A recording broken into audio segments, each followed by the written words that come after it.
السلام عليكم ورحمة الله وبركاته. نحمده ونصلي على رسوله الكريم. أما بعد فأعوذ بالله من الشيطان الرجيم. بسم الله الرحمن الرحيم. প্রশ্ন রেখেছিলাম যে প্রকৃত মুমিনকে আল্লাহ রাব্বুল আলামিন মুমিন সম্পর্কে বলেন যে মুমিন ওই ব্যক্তি যে নামাজের ভিতরে বিনয়ী হয় এবং অহেতুক অনর্থক কথা থেকে বিরত থাকে এবং সে কখনো অহেতুক কাজ করে না।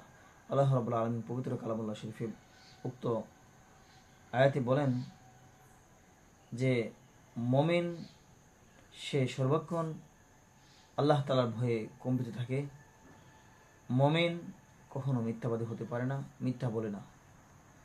মুমিনের অনেকগুলো গুণ রয়েছে।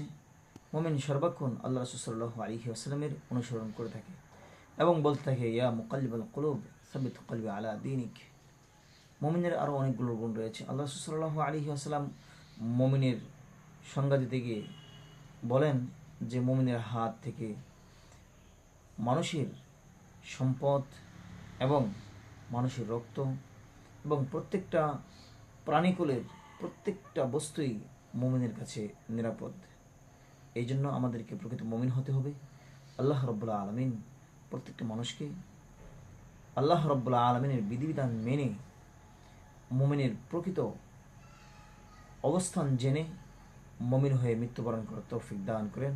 ওয়া আখিরু আলহামদুলিল্লাহি রাব্বিল আলামিন। আসসালামু আলাইকুম ওয়া রাহমাতুল্লাহি ওয়া বারাকাতুহু।